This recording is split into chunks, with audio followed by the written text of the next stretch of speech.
Hi everyone, a very good morning to you. Before I get started with today's reflection, I just had a quick couple of announcements to make. So, as you all know, Lent is here. We here at Silent Rose are excited to be walking this spiritually rewarding journey with all of you over the next 50 days. Our brothers and sisters with the Syro Malabar and Syro Malangara rites will begin their Lenten journey today, and the Latin rite will begin their Lent season on March 2nd with Ash Wednesday. So, we at Silent Rose would like to wish you all a prayerful and blessed Lenten journey over the coming days. And so, to make your Lenten season all the more special, we're going to be coming up with a series of morning reflections that will be based on specific virtues that we can try to implement in our daily lives. We will begin this series from Ash Wednesday on March 2nd, and we will resume our usual morning reflections based off of the Holy Scriptures on the subsequent weeks after Easter.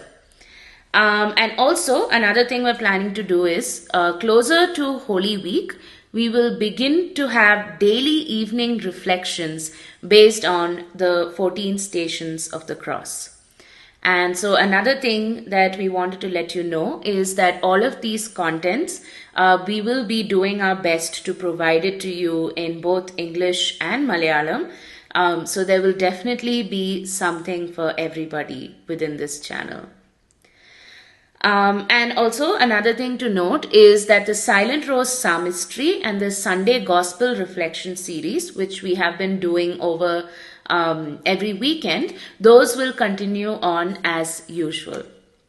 And so with all of that being said, we send out a special thanks to all of our viewers and subscribers for all of your continued support and prayers. And at this moment, we especially ask for your prayers so that we're able to make this Lenten season fruitful for all of you. And we at Silent Rose, we the team, we're also praying so specially for all of you, keeping all of your intentions in our minds and in prayers. So God bless. Have a wonderful week ahead. And I will see you at today's reflection in a few seconds.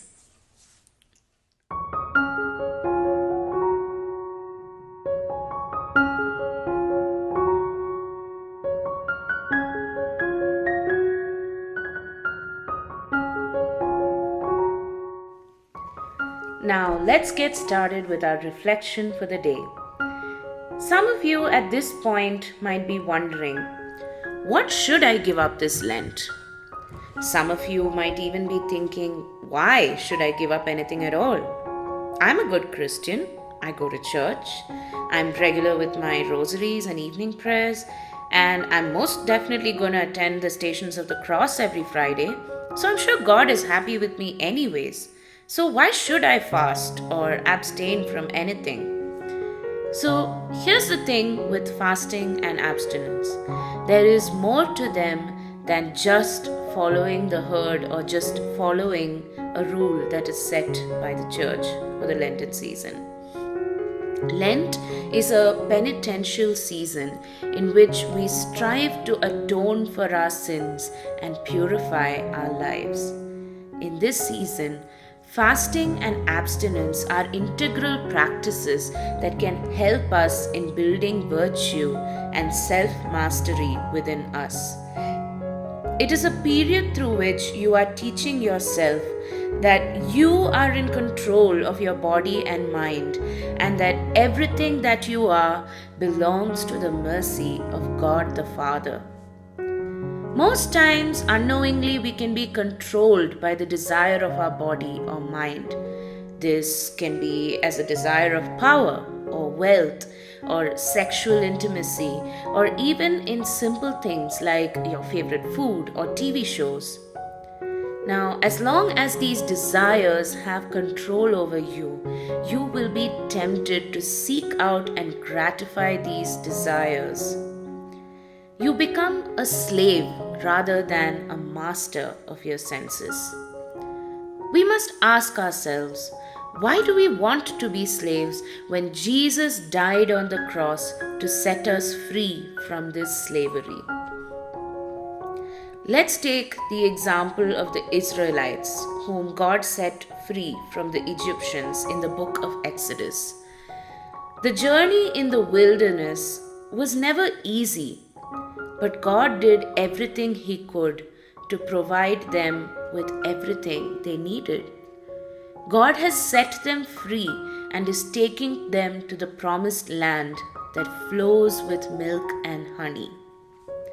Even then, when the going sometimes gets tough, the people grumbled and started saying that they were better off in Egypt.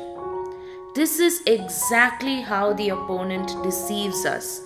He made the people think that they were safe, secure, and well provided for in the captivity of the Egyptians, completely making them forget what God had done for them. Because what God had done was to set them free. And so, the whole point of fasting and abstinence is to really master yourself through the act of self denial. It is a small sacrifice by which you are letting Jesus know that you love Him more than the temptation to satisfy your senses. Whatever you choose to give up this Lent, do it out of love, not out of obligation. Also, I would like to share something said by St. John Chrysostom, which is, no act of virtue can be great if it is not followed by advantage for others. So, no matter how much time you spend fasting, no matter how much you sleep on a hard floor and eat ashes and sigh continually, if you do not do good for others, you do nothing great. And so, our sacrificial and penitential journey through the Lenten season must involve giving. This can be through almsgiving or even giving your time and resources to help somebody in need. And as you do all this, always remember, as said in Matthew chapter 6, verse 3, do not let your left hand know what your right hand is doing. God bless you, my dear friends. Have a wonderful day ahead.